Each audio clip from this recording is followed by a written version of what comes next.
Hi everyone, happy Friday. It's Miss Carlye. I'm here with another First Chapter Friday. And today I'm going to be reading a book called Singing with Elephants.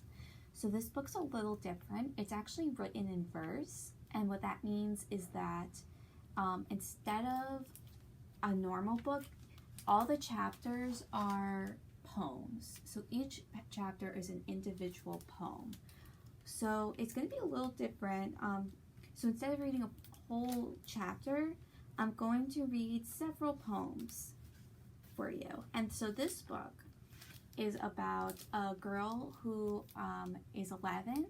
She and her family are originally from Cuba, but they moved to California, and it takes place in the 1940s. Her parents are veterinarians, and she helps take care of animals.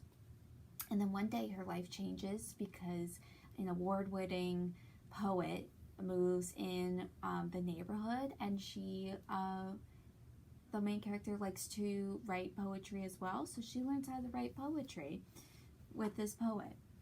And then there's also, at one point, there's going to be an elephant who's in trouble, and our main character is going to try and save this elephant. Alright, so I'm going to read a couple poems.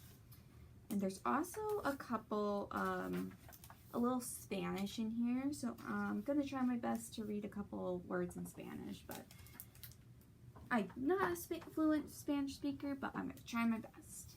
Alright. Poetry is a dance of words on the page. These poems are a story about the summer I learned how to twirl and leap on paper. It was the summer when I met a famous poet and a family of musical elephants. Until then, all I could do was wish, like a caged songbird, wordless, wistful, wishful. Okay, Santa Barbara, California, 1947. Musical elephants are like mountains with windy whispers, the sea when it roars or chants a lullaby, tree branches that clack like maracas, and every animal that opens its mouth to howl, bark, or chant about the freedom to walk, walk, walk, rejoicing in the sheer joy of touching green earth with rhythmic feet and dancing minds. One day, I'm rhythmically walking, walking, walking, with various creatures on comically tangled leashes, when we reach the garden of a cozy-looking house, right across from the high school, and there, kneeling as if in prayer, is a stranger. She's old, but her face looks strong. I wonder if my own dark eyebrows are as winged as hers, ready to rise and fly like feathers. Pleased to meet you, I say in English. She glances up. This is my giant wolfhound, Flora, and my miniature goat, Fauna, but the piglets and ducklings are just temporary patients from our veterinary clinic, where my parents are the doctors, and I'm almost a sort of 11-year-old nurse, because I feed, clean, pet, cuddle, walk, walk, walk. And sometimes I even help with unusual animals at a wildlife zoo ranch where adventurous movies are often filmed. I'm going to be a healer one day. My voice trails away when I see her frown and glance down at her notebook and realize I have disturbed her. I don't belong here. The stranger studies me. What is she thinking? Is she wise? Could we be friends?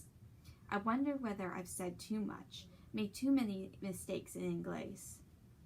I wonder, would this woman care if I told her about the girls at school who make fun of me for being small, brownish, chubby?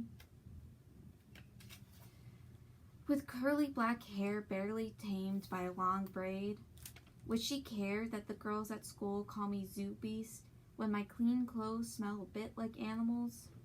Would she care that the boys call me ugly, stupid, tongue-tied because my accent gets stronger when I'm nervous, like when the teacher forces me to read out loud? I wonder. If only the writer could speak my true language. She does. ¿Te gusta la poesía?" she says, telling me that I like poetry. Her Espanol is rhythmic, like a song, slower than mine and fancier, with words that sound like they belong in a book, which is what she says she's writing, a volume of verses.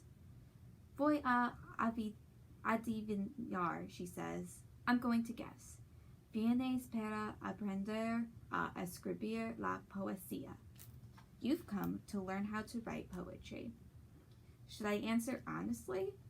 I simply shrug, embarrassed to admit that I came for many reasons. To see who she is and what she's doing, and because I'm lonely. Perhaps she can see inside my heart, because she doesn't tell me to leave, just says, I will teach you, like I haven't bothered her at all, like it's no big deal I'm here. I tell her my classmates say I ask too many questions. I know, she insists, no importa. She will teach me a bit about writing. Poetry is like a planet, she says. Each word spins, orbits, twirls, and radiates, reflected starlight. If you want to write, you have to observe movements and absorb stillness. She smiles and reaches to pat Flora's huge head, which only encourages my sloppy dog to lick her hand, while Fauna just does what goats always do, nibbles on the edges of the notebook and the hem of La Poeta's dress and a button on her blouse. I pull all the animals away before they can start eating her hair. Alright, so those were several poems at the beginning of the book. If you think you're interested in reading a book in verse, you can call us at the library, or you could come on down and we can point you in the direction of several books in verse, including this one, Singing with Elephants. Alright, I hope you guys enjoyed that, and I hope you guys have a great Friday.